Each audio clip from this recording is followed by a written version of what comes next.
Hello, hello, hello, hello, hello.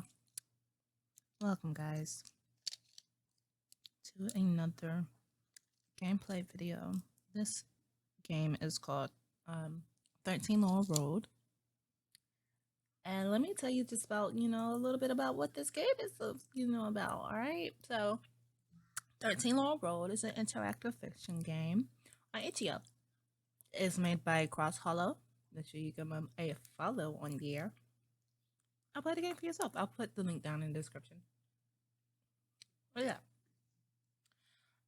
It's an interaction fiction game about relationships that we have with places and reconciling with trauma. We all love trauma, don't we? I'm sorry. I'm eating bacon. I'm sorry. It's breakfast time. Okay. You do see on the screen that it does give a warning, so please heed by it. Should we play this bad boy on big screen? Cool. Saves restart. Okay, I see. Yeah, let's see. Why not? I don't know how it looks on a goddamn thing. I'm a jigger. But whatever. Already on it. Enjoy. The past is never dead. It is not even past. Do I click? Yeah. What? Oh. Ring, ring, ring. Ring, ring. Hello? You barely grabbed your phone off your bedside table. It's just a sticky error. Noah, did I wake you up? Yeah, it's fine though. I should be awake by now. You prop yourself up on one elbow, still halfway under the covers. What's up? Sorry. I know this is kind of a big task, but I was wondering if you can pick up some stuff from the house on Laurel. Quinn asked me to do it, but I can't. You blink. Why can't you do it? I don't have a pickup truck. Also, we have an open casket later today at work, and I need to drive all the way down to Gunnison. So, yeah. I don't want to sound like a pussy or anything, but I don't know if I want to go back there right now. Listen, I know. I don't want to either. But we're just going to have to get over it eventually. Yeah. How are we supposed to sell that place if we keep accumulating spiderwebs? It's already bad enough that it's stigmatized, so. Fine. As long as this is not going to take too long. Just some boxes in the attic. I'll text you what to look for. I promise it's only going to be a few minutes. You stare at the ceiling for a while. You had to know this would happen eventually, yet it still fills you with the most indescribable feeling. But you're not one to complain.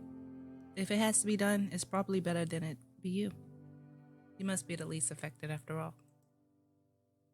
After quickly changing into a pair of jeans and a flannel shirt, you head into the kitchen. Your appetite's been spoiled by the knot in your stomach, but you grab an apple anyway. You'll be the first person to go back there for months. It's been practically abandoned since it happened back in July. Happened? It's probably best if you get this over with as soon as possible. You don't want to keep thinking about it. You grab your jacket and boots from the closet and head out. Now get your boots and your coat for this wet. Oh, sorry, not the time. The sunlight reflected in the snow is enough to nearly blind you. Your truck is covered in it. Yeesh. You grab a brush from your front porch and get to work cleaning the snow. The work is quiet today. The world. While everything is covered in ice and snow, it must have been stopped falling a while ago. A gentle breeze rustles the trees and kicks up a little flurries across the yard. The unplowed dirt road is buried underneath a layer of pristine powder. You get in the driver's seat. It's barely heated up, and the steering wheel is ice cold. You set off on a short drive to Laurel Road. This is where you feel most at home. These back roads on the outskirts of town, as far away from the nearest neighbor as you can be in these parts, but not so far that you can't go in town on a whim. Still, you can't help but feel uneasy. There's a reason you haven't gone back there. Maybe you're scared. Maybe you just don't want to relive what happened. It's been hard on everyone. Maybe less hard on you, but hard. You don't believe in ghosts, but you do believe that a place can be haunted by memories, by the feelings that were left there, by the feelings that were felt there. It's a visceral discomfort you feel whenever you pass by, a lump in your throat when you see something that reminds you. But it's worse than ghosts, because those feelings are tangible. They can hurt you. You turn onto Laurel Road. As you pull up to the old house, it seems to loom over you. It wasn't intimidating when you were a kid, and given its proximity to the other houses, it really still shouldn't be. Unlike yours, it's only a couple dozen feet from the next door neighbors. You get out of the truck and stare up at the structure. It's 2 stories, but modest. Wider than it is tall, with stained white siding and a red roof hidden underneath powders of snow. Pounds. Last you remember, it wasn't in the best shape, so this winter must have done some damage. I keep wanting to say it must have done something. You walk over to the other side of the truck and pop open the glove compartment. You root around in the old napkins and manuals for a while, trying to find the key. It's not here. Fuck. Now how are you supposed to get in? Alright. We're not gonna check for any unlocked windows. It gotta be a spare some fucking where. The garage sounds more logical, but we're gonna look for the spare. You recall that they used to keep a spare key underneath the doormat. Luckily, the roof porch is free of snow. Unluckily, the spare is nowhere to be found. It must be the one you or Kiara got. Damn it. Let's go around the back. Let's go in the garage first. You approach the garage on the right side of the house. It should lead into the kitchen. The door has seen better days, but it's locked tight and still too solid to force open. Round the side, there's an ancient looking door. Side door. You're sure you could break the lock pretty easily. Let's check the windows first. Going around the left side of the house, you spot a window near the back that looks promising. Through the frost, you can see into the darkened living room. Okay, let's try to open it. You struggle to get a grip due to the ice, but you're able to get the window open. It's just big enough to get in. You boost yourself up, crawl through, and during the unceremonious fall into the carpet. Okay, so that worked. You brush snow off yourself as you stand up. The living room is lit by the open window. An empty TV stand sits in front of a dust-covered red couch and coffee table. Everything is just slightly askew. There's a smaller club on the right with a door to the bathrooms and dining room, as well as the archway and the main hall. Alright, let's enter the main hall. As you enter the main hall, you hear the creaking of wood overhead. You hear the creaking of wood overhead, and a shower of plaster dust rains down on you. You round the corner and cast your eyes up to the 2nd floor. There's no indication that anyone or anything is upstairs. There's an archway leading into the kitchen on the right and another leading to the living room on the far wall. Let's go to the kitchen. First, unlock the front door. You approach the front door and unlock it. As you step towards it, it feels like your boot lands on something small and hard, sliding out from under you. You're barely able to catch yourself against the wall before you fall backwards. As you recover, you see what you almost tripped on. Lying on the ground in front of the door is a spare key. Uneasy, you look back to the 2nd floor. Yeah, why is the spare key on the ground inside?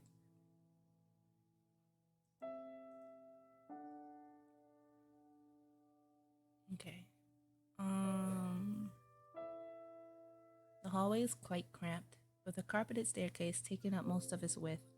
A window in the front door casts a thin silver of light. sliver of light across the stairs. There is an archway leading to the kitchen on the right and another leading to the living room on the far wall. Let's go in the living room. The living room is lit by the open window. An empty TV stand sits in front of a dust-covered red couch and coffee table. Oh yeah, we already went in the living room. Everything's just slightly askew. That's right. Let's go into the dining room because we went in the main hall. The dining room seems much more alive than the rest of the house. A bright red tablecloth covers the table in the center of the room, its color muted slightly by a layer of dust. There is a cardboard box sitting on a chair that's been pulled out from the table. From here, one archway leads to the kitchen and another leads to the living room. Let's inspect the box. You glance at your phone. The text Kiara sent you described all the boxes she needed you to grab, but it didn't mention anything in the dining room, nor any 1906 written on the side. Okay.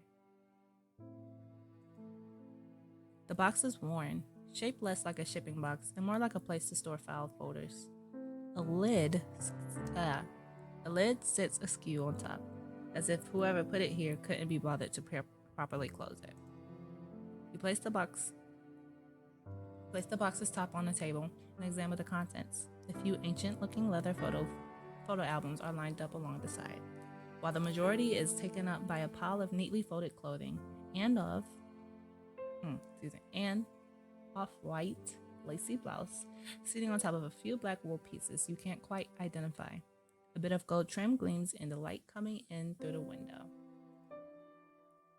Laid delicately on top of the clothing is a black velvet container, similar to a ring box, but a bit flatter and more oblong.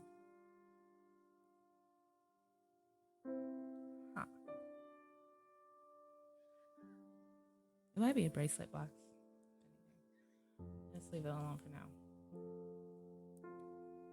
You place the lid back onto the box properly this time and take a moment to stare at it. Its presence here, now that you think about it, is a bit odd. Your mother is always looking for vintage shit like this for an antique store, even stuff she doesn't want to sell. She must have seen it back when the three of you came here to clear it out. That was back in late July, just over a week after it happened. You remember how the sun rays beat down on you outside in the yard. As you leaned back against the door of your truck, you couldn't stop licking your lips, trying to keep them from getting chapped and failing. The three of you chatted as they brought out boxes and TVs and bags of clothes. You made a casual conversation as you loaded it all into the back of your truck, but you didn't talk about what happened, not for a second. You still don't feel like you should be talking about it. It feels like it's an off-limits fragment of history, a couple of moments that could simply fade out of reality, and if you ignored them long enough. What were you thinking about? The box. You were thinking about the box. You wonder if your mom would appreciate you bringing it over for her. Yeah, I'll take it. All right, let's go back into the living room and let's go, inspect the TV stand. What's on the TV stand? The TV is long gone. Kara ended up taking it for her room. But the TV stand, an orangey wood cabinet, is still here. Running a finger over the dusty surface, you can't help but smile. Memories of all the times you visited here with Kiara when you were younger run through your mind. The three of you would sit on the ground in front of the TV, eating popcorn and playing Crash Team Racing. Kiara always won, of course. Quan was too young to play well, and you always sucked at video games. Aunt Joyce started to work late, so she was always home when you visited. She would often be baking in the other room, cookies, usually, or cupcakes. You sometimes wonder what she did with all of it. Quinn and Glenn definitely couldn't eat all of that. You remember one time when she called the three of you into the kitchen to grab cookies. They were still warm after cooling for a few minutes, and they still crumbled if you didn't hold them delicately over. They had a distinct taste. She swore by lard. Excuse me, hold on. When the other two went back to the living room with a plate of cookies, she pulled you aside. She crouched in front of you to be at an eye level. In that teacher-like stern but caring tone of voice, she told you, "Noah, Quinn told me about something that happened at school the other day. Would you mind talking to me about that? Recalling that conversation puts a sour taste in your mouth. You don't want to think about it.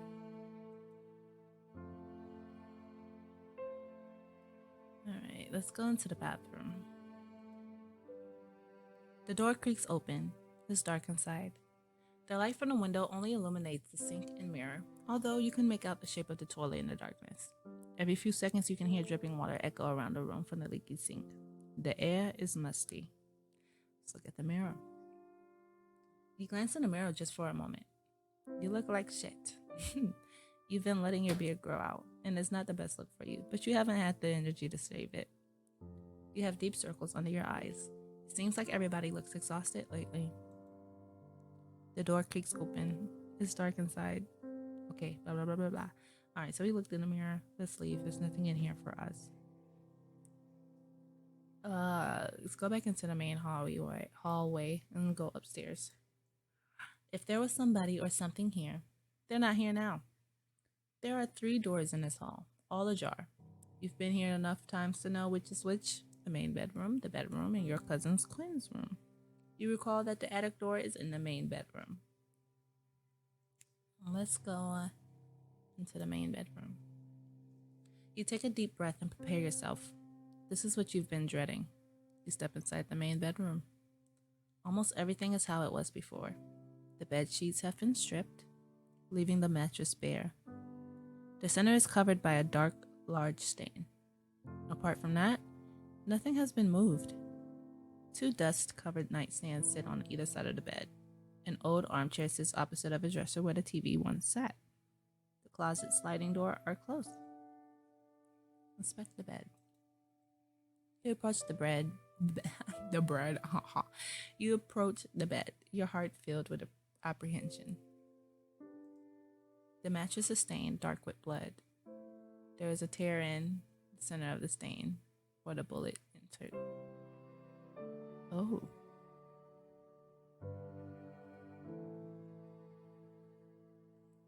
In the center of the stain where the bullet, it happened around 9:30 on a Saturday. She and Quinn had both been asleep. The report said he had tried to muffle the gunshots with a pillow, but it didn't work as well as he expected. It sickens you to think of what would happen if it had. Honestly, it sickens you to think of what really happened too. So who is he? Who?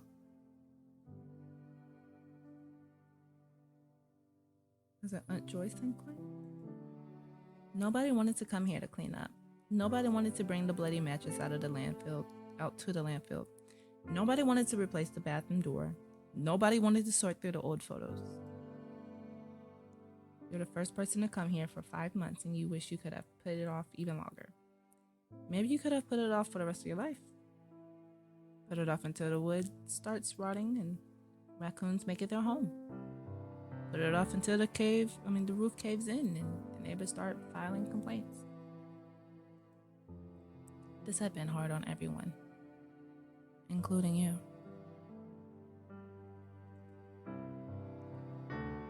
You step inside the main bedroom, blah, blah, blah, blah, blah. All right, let's open the closet. You approach the closet. For some reason, you're wary of what might contain.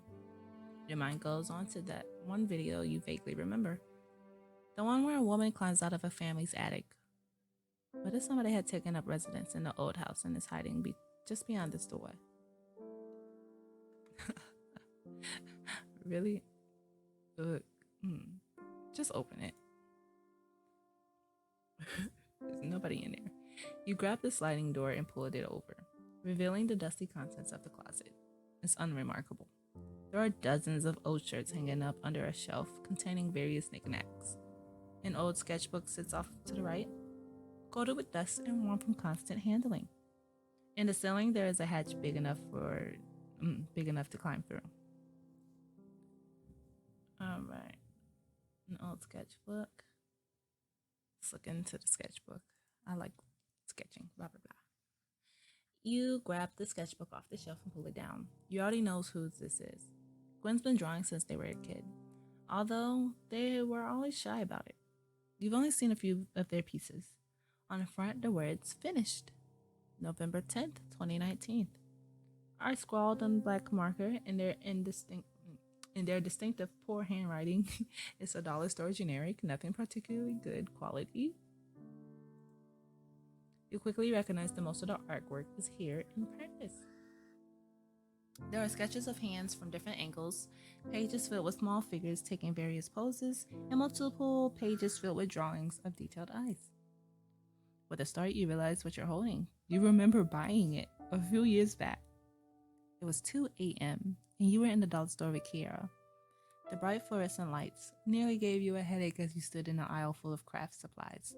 She was in an oversized black turtleneck with her hair tied up into a messy bun. She looked as exhausted as you felt. She finally grabbed one off the shelf along with the pack of pencils you feebly offered to pay for it. It was the least you can do. She was more affected by this than you were. You rarely let yourself be affected by things. You were the one who drove to the hospital. She didn't have a car back then, so it was the least you can do. You were in a better state to drive anyway. The ride there was mostly silent apart from the tiny, staticky sounds of country music on the radio. Kiara just stared at the passenger side window, not saying a word. I'm sorry, I had to catch a breath. The two of you had sat on plastic chairs in front of a floatable table for a few minutes, waiting. The walls were painted with a brightly colored mural of a cartoony sky and grass. You got the idea they was trying to give off, but it felt inappropriate. Take a swig of my drink, my cranberry mango from Ocean Spring. I love it.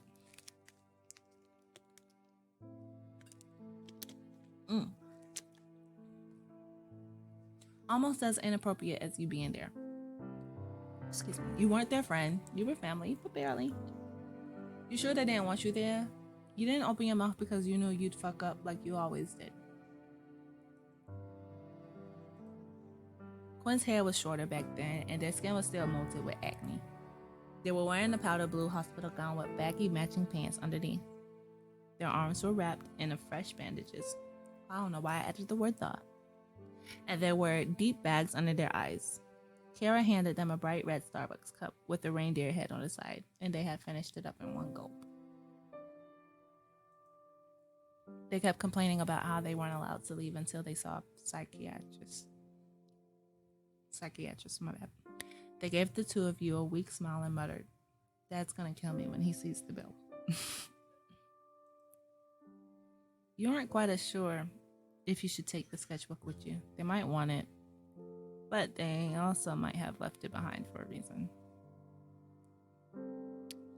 I'll leave that. Let's inspect the hatch. You groan in annoyance as you look a bit closer at the entrance to the attic. It isn't a proper attic door with a ladder built in, just a piece of wood blocking off a hole in the ceiling. You're going to have to find a way to boost up there, perhaps with a stepladder. Okay. We need a ladder. It's good. There's a bathroom up here. As you approach the door to the bathroom, you feel a growling apprehension and chill through your body. The white painted wood is splintered and caved in at the bottom, and the 3 bullet holes have ripped through it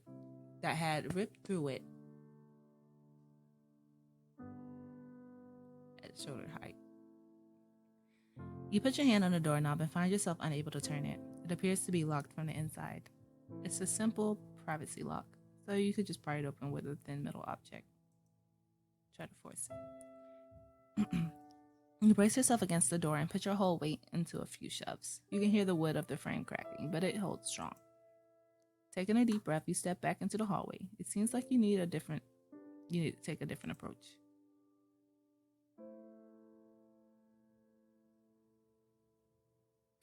What if I try to force it again? You approach the door again, intent of forcing it open. Bracing yourself for impact, you launch your shoulder at the door and feel it finally splinter and buckle. The door flies open and you stumble into the bathroom. The bathroom door swings open and you step inside. As you enter, you feel a sudden chill over your body, blah, blah, blah, blah. A rush of cold air from the world outside, accompanied by a flurry of snowflakes. The source becomes immediately apparent. The glass of the small window adjacent from the door is shattered around 3 bullet holes. The floor is coated in a thin layer of snow. Your uncle always loved guns. It's It was one of the things that you wish you considered a red flag, but around here, every middle-aged man sees himself as a marksman. Glenn was a little bit more into it than most, though. He owned a veritable arsenal. Wow. Mostly handguns. He definitely didn't hunt. You remember when you were around 17, he offered to teach you how to shoot. You aren't really interested in that kind of thing, but you figured you might as well try it at least once. He brought you out to the gun club down in Gunnison. There was an outdoor range there, not much more than a wooden shack facing into the vast field downhill. That was the first and last time you shot a rifle. The whole time, all Glenn wanted to talk about was his kid. Quinn was 13 at the time, and they weren't exactly living up to his expectations. He said some pretty terrible things. You didn't exactly argue. You don't want to think about this, but you can't stop remembering. There's a sour taste in your mouth. It's 2013 and you were a teenage boy. It's just the kind of thing people said back then. Hell, gay marriage wasn't even legal then. It was just normal. You're trying. For fuck's sake. I read that wrong. You're trying, for fuck's sake. You're trying. Just because you fuck up sometimes doesn't mean you're a bad person. We can't all be perfect little angels like Kiara and never mess up and say things that you don't mean. It's a lot. You know, you fucking trying.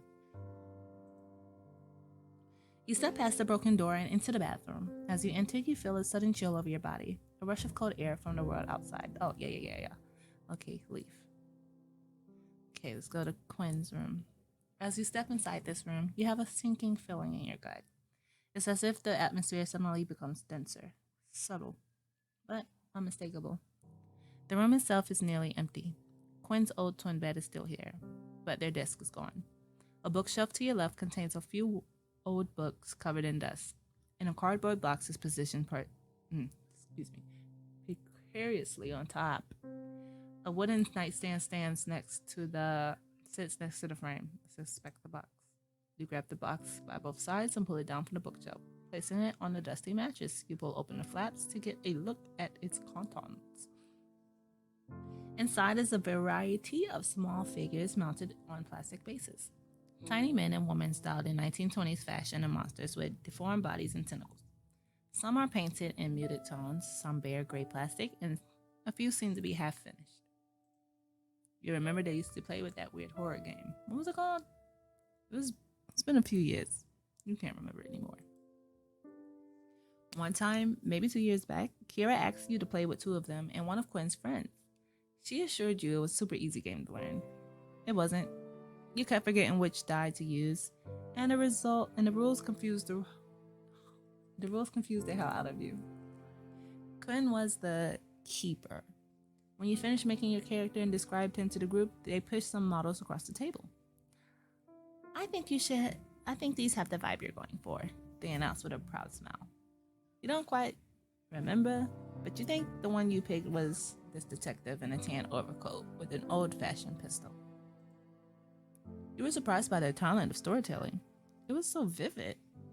When they described the crime scene that the group was investigating, you could almost taste the blood strewn around the room. You swore you could smell the must of the ancient library and could hear the incomprehensible roars of the monsters you were fighting. There was just something special about the way they spoke. Kiara teased you for weeks about how genuinely scared you got. It was fun. You hadn't seen Quinn smile like that in over a year. You also haven't seen Quinn in months. Maybe when you finally decide to leave, or at least invite you over a bit more, the three of you can play again. You get it, though. You don't get it, but you know it must be hard on them. Losing their mom and all, and in such a traumatic way, it's been hard on everyone. Damn it. You promised yourself you wouldn't think about this stuff. We already looked in the box, so why is it still? Is it gonna say the same thing? Yeah, it's saying the same thing. Okay, leave. Let's go downstairs. We need to find some type of ladder. Kitchen. Look for the ladder. You open a cabinet you open the cabinet next to the fridge. a tall one meant to hold brooms and stepladders. Sure enough, you find a folding ladder with 3 steps. A bit awkward to carry around, but should be easy enough to bring upstairs. Grab it. Okay. Let's look through the drawers. Oh, wait.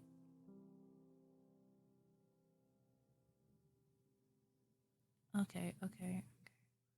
I just realized this is like new dialogue. Like it's new, but it's not. You step into the kitchen. The stillness is here. In here feels unnatural. A thick layer of dust coats every surface, illuminated by morning's light streaming through the large windows. One of them is slightly loose, allowing the freezing winter air to stream through. The fridge and stove are both disconnected but still here, pulled out of their places. One archway leads into the main hall and another leads into the dining room, while a sturdy white door leads to the garage. Okay, let's look through the drawers and then we'll go into the garage just to look. You know what some of the cabinets here held? Cups, dishes, pots, and pans, many of which you helped salvage for Quinn's basement apartment.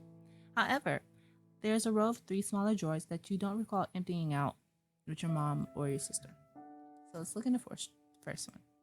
You pull out the first drawer on the left next to the fridge. A variety of miscellaneous kitchen utensils are arranged in neat lines.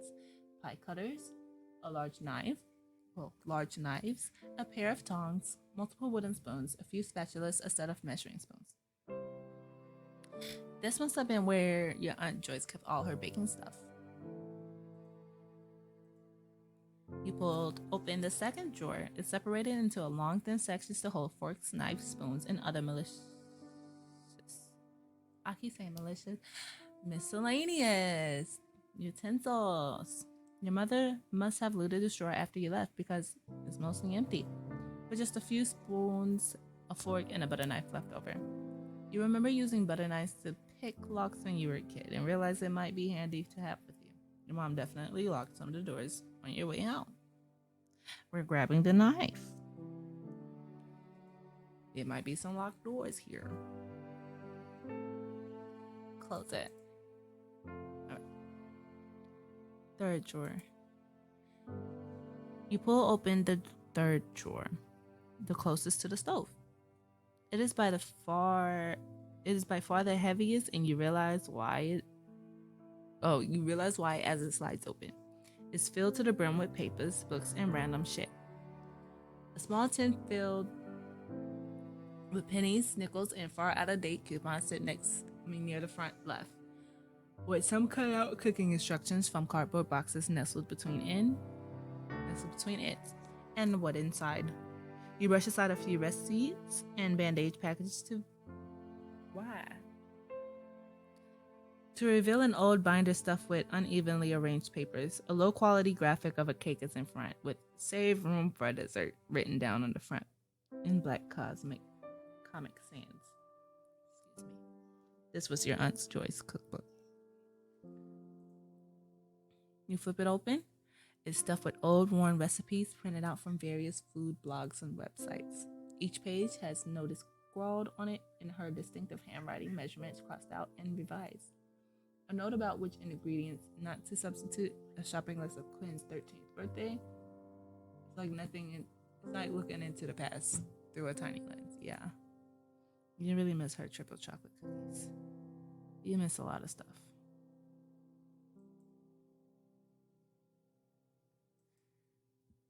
Okay, we're gonna go to the garage.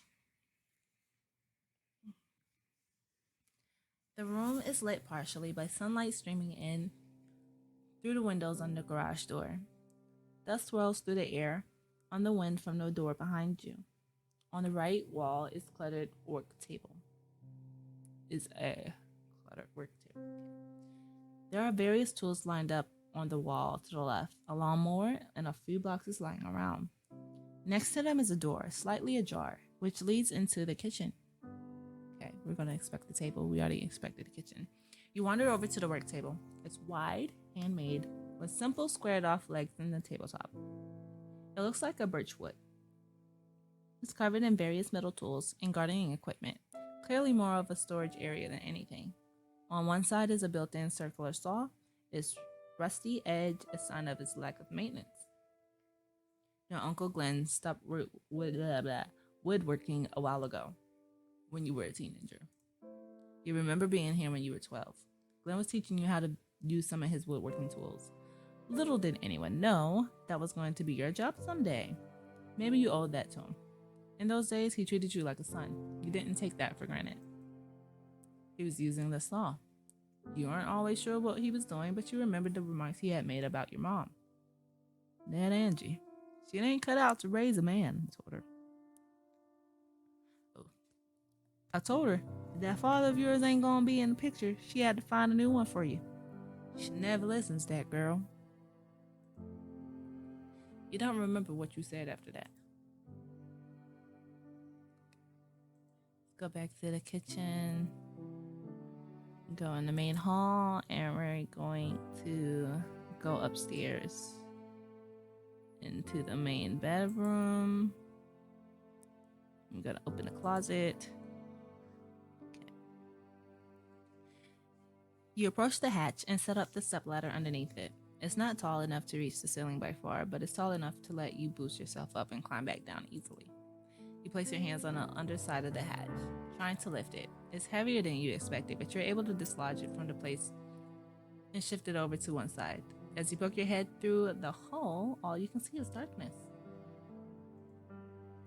Bracing your arm against one side of the wood frame and a hand against the other, you boost yourself up and climb to your feet.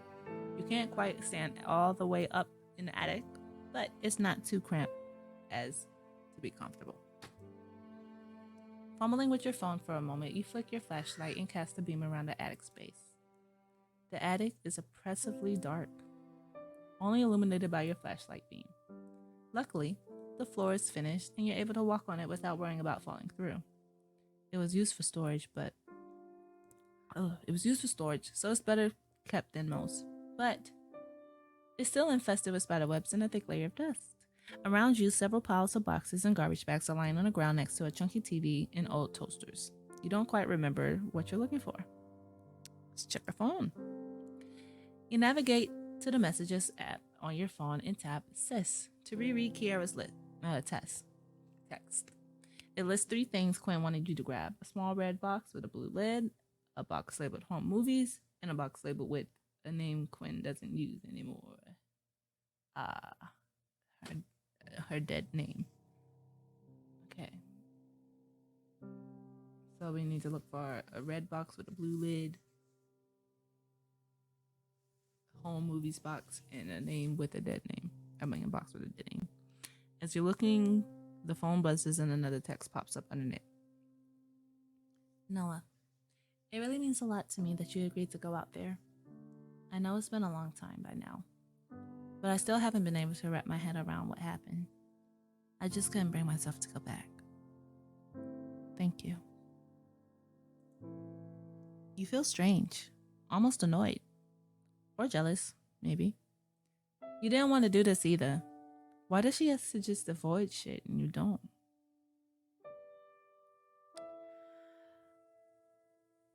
Man, you telling me that you just told me the whole goddamn story. Almost. I think it was the uncle who had came in and shot up her mom.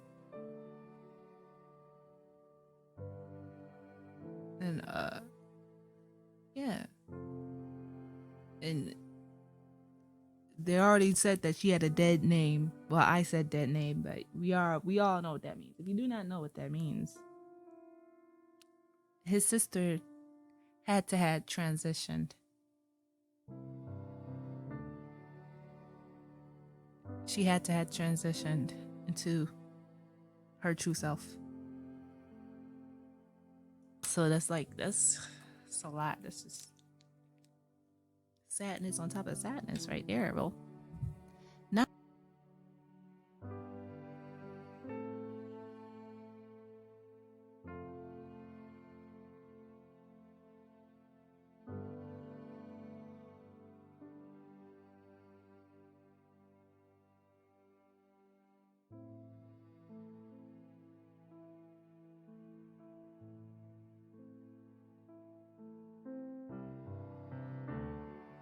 unplugged my mic and I really hope that it's still recording. But yeah, text back, no problem. I don't mind. The attic is. Oh, yeah. Okay. You read all of that? Da, da, da, da, da. You notice the red and blue box sitting precariously on top of a stack of storage bins beneath that box. You step around a few items on the ground to get closer to the stack of boxes on your left. Pulling a small container down, you see that it's not quite the same as the other storage boxes here. It's a bit more solid, decorated with Looney Tunes. I love Looney Tunes. You smile to yourself. Your mother had one of these for you and Kiara too, holding your baby blankets and trinkets from your childhood. I have an old Looney Tunes blanket, but then my mother gave it to my little sister. And so, she gave it to my brother. And when he got old enough to, start speaking and, start claiming shit as his, it's like, it's my covers. Excuse me, sir. No. Those were my covers. Those are still my covers. I just let you borrow them. Okay? All right. Let's look inside. Ooh, yeah. You're not sure what you would get from looking through their baby stuff. Do it anyway. You pull off the lid of the box and look inside. It's exactly what you expect. A few old toys, a blue blanket, and some other miscellaneous memorabilia. There's a photograph of Joyce when she was quite a bit younger, holding a newborn baby in the hospital bed. A lot of it has Quinn's birth name, and for some reason, just looking at it makes you a bit uncomfortable. Replace the lid and take it with you. You put the box down next to the attic's entrance and turn back to the attic to keep searching. Sweeping over the piles of boxes with your phone flashlight, you can't quite identify the ones you're looking for until the word home in a black marker catches your eye. Hiding particularly behind a large plastic tub of Christmas decorations is a big cardboard box. You squeeze around the large container and find yourself looking into an open box of tape. Black ribbons piled up around you, snap plastic cases, many cut into smaller chunks. You know immediately what happened. Glenn was always destructive when he got mad. Your heart sinks. This must be years worth of memories of their mom, lying broken in a dusty old box. Surely some of them are salvageable, but a lot of the tape seems damaged beyond repair, and surely it would be heartbreaking to see this. Now you have to figure out what to do with it.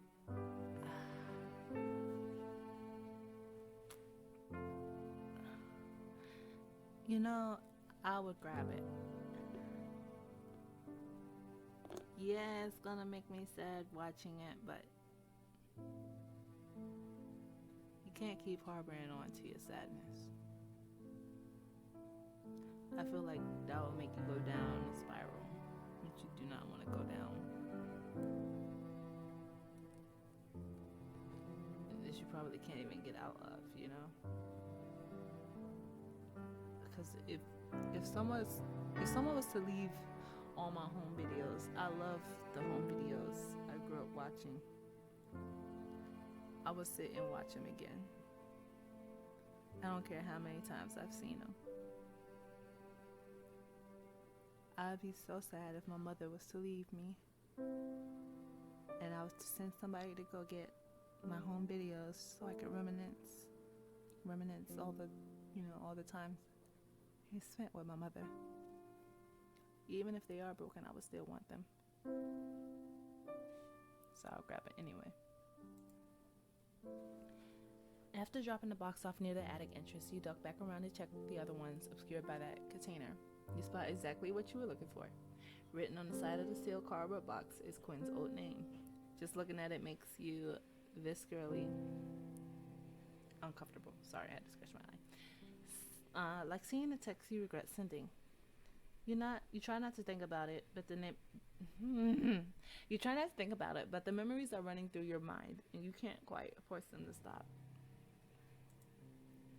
On July 6th, Quinn texted you. They had told you their new name and said they wanted to be called that. Oh, they wanted to be called they.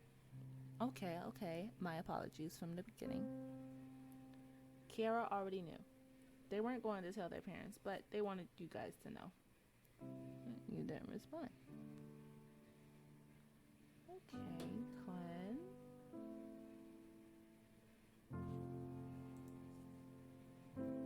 On July 8th, they visited Kiara's house while you were over. You were uncomfortable in a way you couldn't quite verbalize. She called them they and used their name. You didn't. You said some things you don't like to think about. Kiara pulled you aside. She told you that you were being a dick. You got defensive. It spiraled into an argument. Quinn left without the two of you.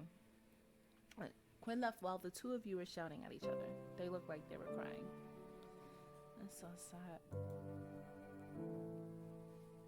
On July 9th, you had a pain in your chest. You couldn't sleep. You kept thinking about what you had said, and it kept feeling wrong.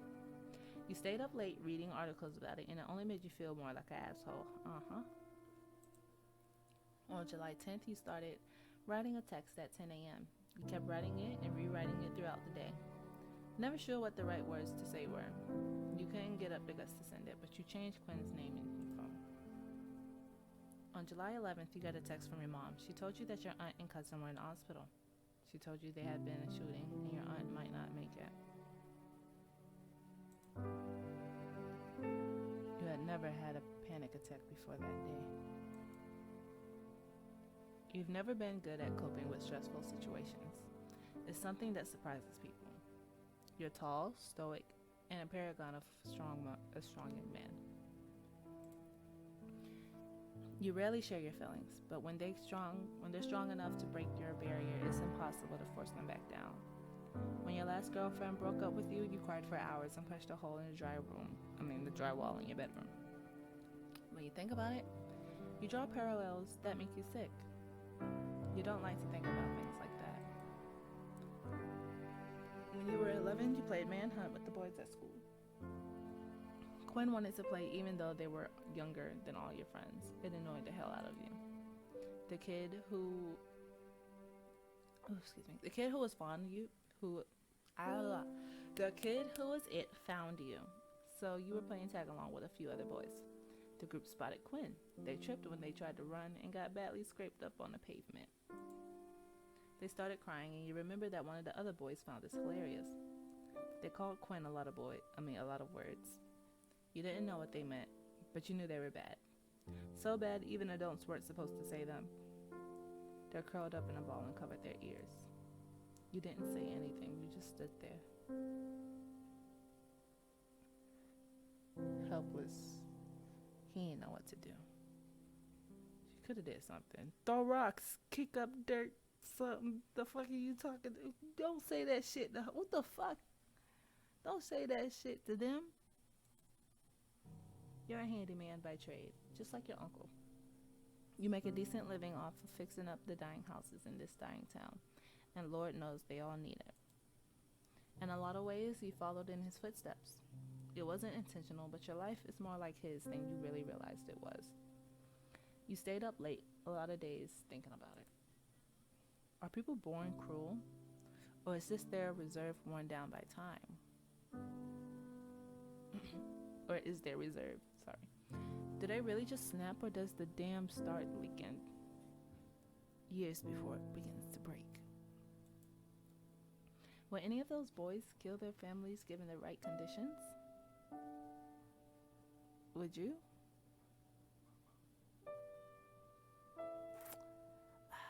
Nah, I wouldn't. At that point, it gotta be something real personal, and you probably thinking, that's your family. That's as personal as it gets. Yes, it is. But you gotta make me really, I have to be really, really, really fucking angry. I feel like I imagined. I'd probably just hire somebody else to do it. Or I just live far away from you and never tell you where the fuck I am. You don't like to think about it. You don't like to think of any of this. This has been hard on you too, damn it. You can't just keep pretending it hasn't. You sit back against the wall, discarding your phone, face down on the floorboards. His flashlight illuminates the dust floating by the air and casts a soft artificial glow around the nearby pitch black room. For the first time in a while, you allow yourself to cry.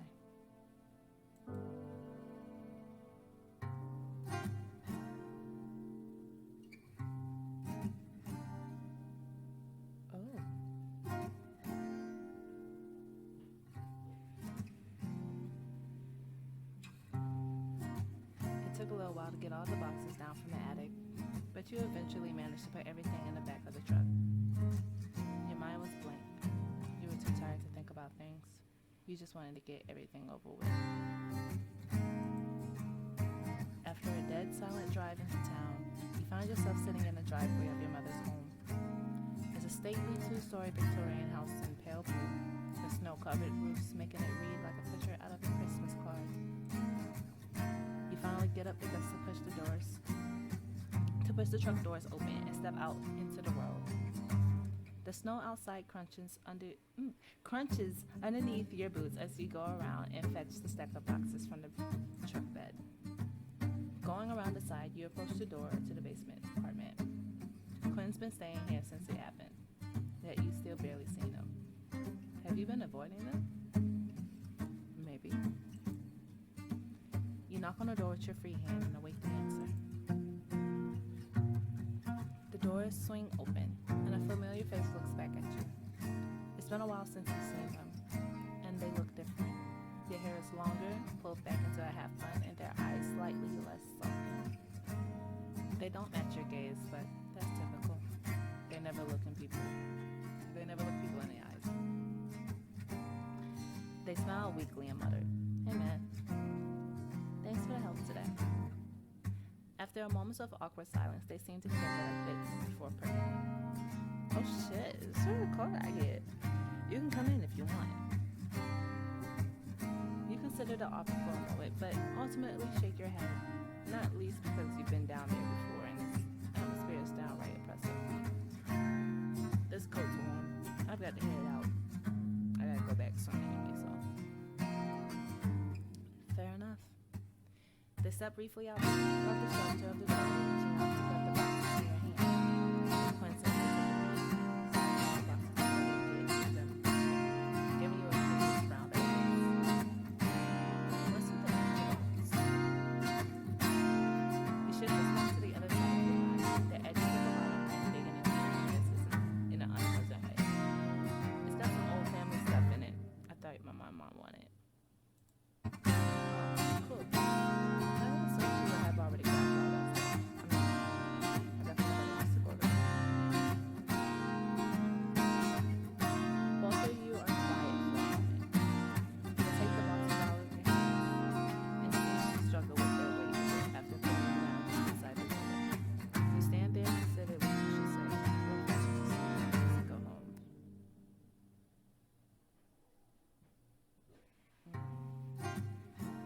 I'm apologizing because he was being such an ass. I mean, granted, he didn't know, right? But he educated himself. So since you went and educated yourself, you owe them an apology. Now, that's still only for the, for the shit that he said. Or whatever he said. Should I tell them about the tapes? I thought I grabbed them. Apologize first. You take a deep breath and stare at your boots, already regretting the words you're about to say. It's not that you don't want to apologize. It's just that even acknowledging it makes you feel way too real. Like if you don't, you can just pretend that you don't. Blah.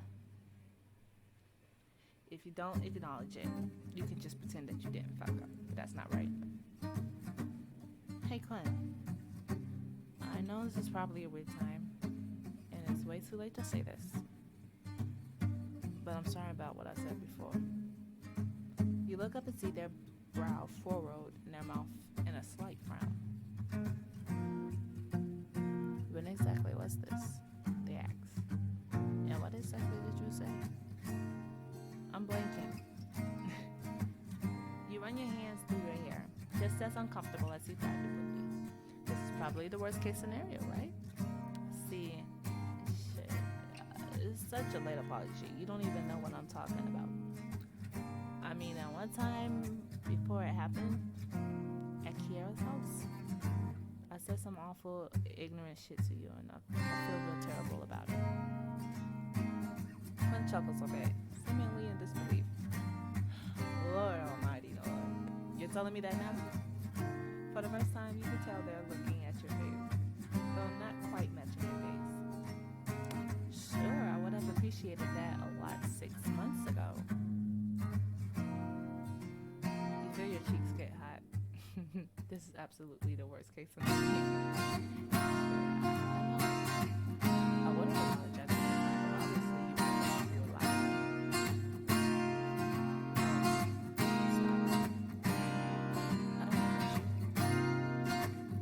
With all due respect, he said some awful shit. And he said some pretty bad shit too. They leaned up against the side of the doorway, putting one of their hands into the pockets of their jeans. I don't have the energy to hold focus right now. Kiara's told me how well you've been doing with my programs, and I'm more than willing to move past that if you're really putting the effort in. I'm trying to learn about this. It doesn't really come in handy to me, but I don't want to live with my life being some spiteful, hate-filled asshole. I know what they can do with people. Okay. I know what that can do to people. I hope you mean that. They take a long breath in and out. I reserve the right to take this back, for the record. But it's fine. We're good. Thanks, man. You exhale before immediately interjecting. Ah, shit. Is that not okay? Man is probably not okay, right? They shake their head and laugh. Nah, man is fine, man. Just, ask ahead of time next time. You take a deep, clear breath. You wonder if you should stay here or keep chatting, or just leave this conversation on a high note.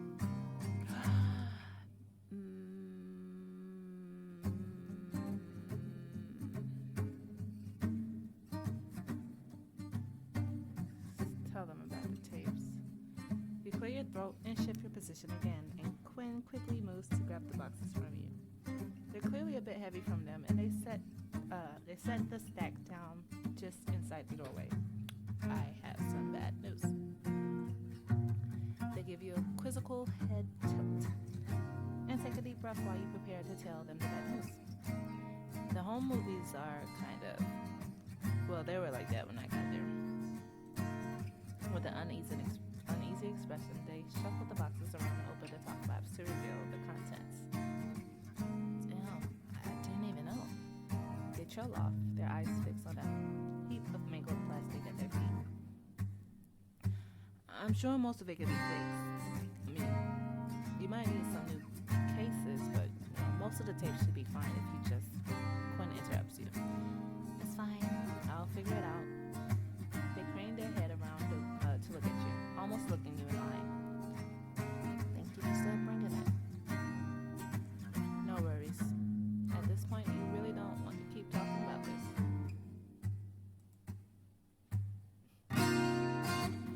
You shift a bit on your feet and decided to lighten up the conversation a bit. Hey, I was thinking about that game we played that one. A couple years back with that girl. Was it Harper? No, wait, it was Harlow. The one we played with her. They smiled a bit and leaned a shoulder against the door frame. You call it the two. The smile on Quinn's face and was kind of charming. You haven't seen that in a long while. Yeah, that one. It was fun. We should really play that again sometime. Really? They circle a bit and took their eyes toward before glancing at the ground. I didn't think you liked that. I mean, Kiara kind of twisted your arm into playing it. Well, I'm sure I didn't appreciate it at the time, but in retrospect, I'm happy she did. Quinn's smile fades for a moment as they stare at the blah blah blah blah blah. As they stare at the snow-coated brick at their feet. God, it's been months since I played any kind of tabletop game. Then it's about time, right? The two of you share a smile.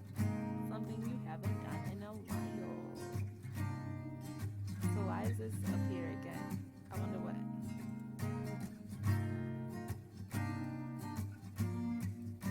Okay, yeah.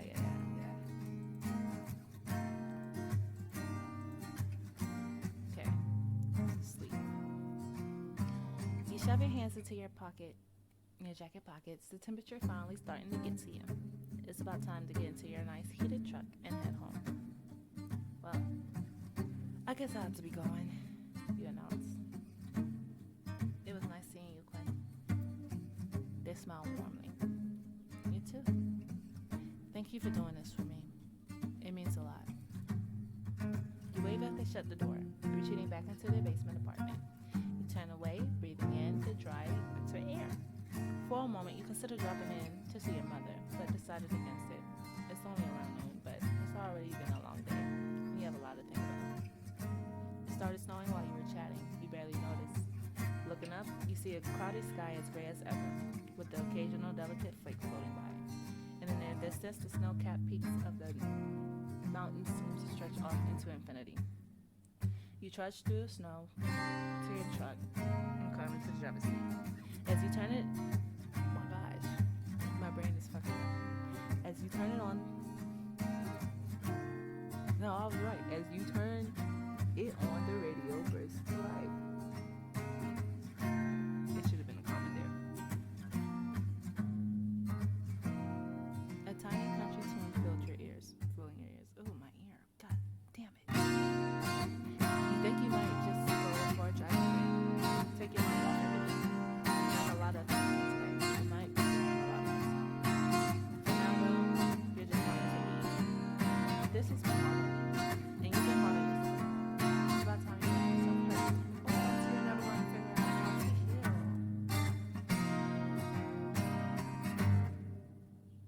Oh, is that it?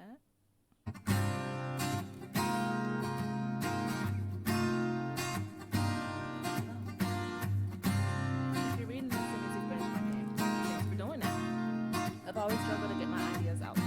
The things I want to make don't fit as normal. They didn't work as a book, and coding doesn't come easy to me. You're giving me an opportunity to make something I'm proud of, and I'm really grateful for that. Hope you stick around. Oh, this was a good game.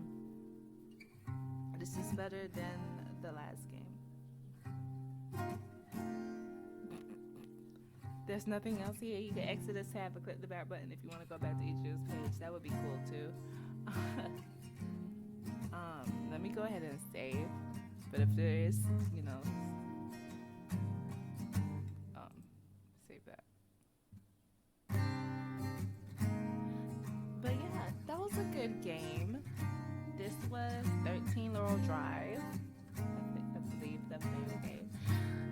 If you have any other games that are kind of like this, the last one I did, I'm not sure if I even posted it or not, if I'm going to post it or not, if it's going to be one of my privated videos, I don't know, because how I was reading in that one, oh Lord have mercy. There were so many big words in there, not saying that I can't read big words, but it was big words that I've never seen or used before in my life. So when I seen them, I had to try to figure out what the fuck it said right then and there on the spot as I was recording. And I've done it so many times that towards the end, I just started, fuck it. Whatever come out my mouth, come out my mouth. I know how to read. Y'all know I know how to read. I just read this whole goddamn story to y'all.